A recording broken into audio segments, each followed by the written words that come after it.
So today we're going to tackle a classic physics problem, one that has tripped up students for decades, the double star problem. If you've ever felt a little lost with a two-body problem, this one's for you. We're going to break it all the way down, step by step. Let's get right into it. Oh yeah, this book. This is Irodov's Problems in General Physics. For anyone who's spent time studying physics, you know this book is legendary. It is famous for its incredibly tough but really insightful problems. And today, we're diving into problem 1.205 together. Okay, so here's our mission. We've got a double star system, and we only know two things about it. Their combined total mass, which we'll just call m, and the time it takes for them to go around once, their period, t. That's it. From just those two pieces of information, our job is to figure out a formula for the distance between them. Now, before we even dream of writing down an equation, the most important first step in physics is always this. Get a clear picture in your head. What is actually going on out there in space? All right, so here's the first trap people fall into. It's easy to picture the smaller star orbiting the bigger one, like the moon going around the Earth. But that's not quite what's happening. In reality, both stars are orbiting a shared invisible point in space between them. We call this the center of inertia, or the center of mass. The best way to think about it is like two dancers holding hands and spinning in a circle, right? Neither one is standing still while the other orbits. They're both moving, spinning around a point somewhere between their hands. That is exactly what our double star system is doing. It's a perfectly balanced cosmic dance. Okay, so we've got the picture in our heads. Now, let's open up our physics toolkit and figure out which fundamental laws we're going to need to actually describe this dance with math. First up, the big one, Newton's law of universal gravitation. This is the cosmic glue holding the whole system together.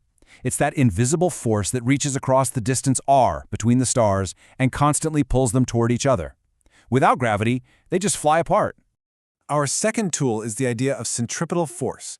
Now be careful here, this isn't some new force of nature. It's simply the name we give to any force that makes something move in a circle. To keep those stars from just shooting off in a straight line, there has to be some force pulling them towards the center of their orbit. So this is the key insight, the aha moment of the entire problem. Where does that centripetal force come from? Well, it comes from gravity.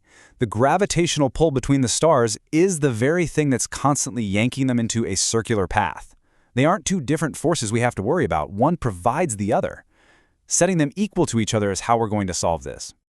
Now we get to the part that really throws people for a loop. Our equations for circular motion seem to work best when one thing is stationary and the other thing is moving around it. But here, everything's moving. Luckily for us, physicists came up with a really elegant trick to handle this exact situation. And here's the problem, right? If you try to write the centripetal force equation for star 1, you need its distance to the center of mass, not its distance to the other star. Same goes for star 2. It just feels like there are too many moving parts. It's like trying to measure a moving target from another moving target. So how on earth do we simplify this? The answer is this absolutely beautiful mathematical tool called reduced mass. What this lets us do is take our complicated system of two moving bodies and, like magic, transform it into an equivalent but much simpler one-body problem. This concept is a total game changer for these kinds of problems. This formula is incredibly powerful. It lets us basically pretend that instead of two stars dancing around, we just have one single imaginary object, with this special reduced mass, mu, orbiting a fixed stationary point. And the best part?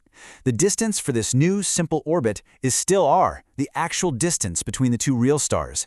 It just makes the math so much cleaner.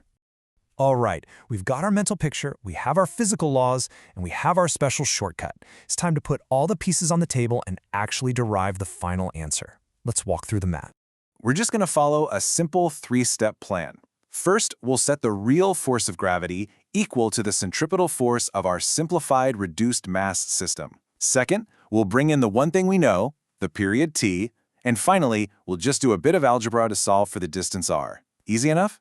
So step 1, we set the forces equal. On the left side of the equation, that's the real world, the gravitational force between the two real stars. And on the right side, that's our simplified model, the centripetal force needed to keep our imaginary reduced mass object in orbit. This one equation now neatly describes the entire system's dynamics. Okay, now for step 2.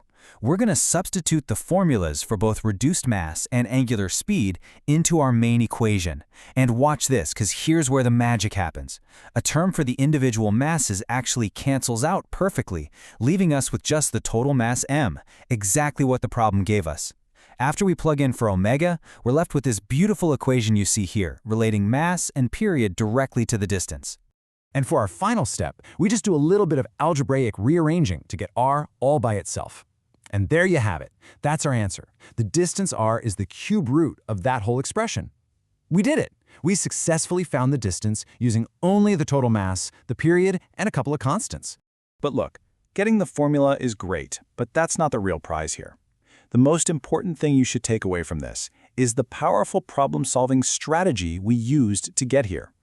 This is a method you can use again and again.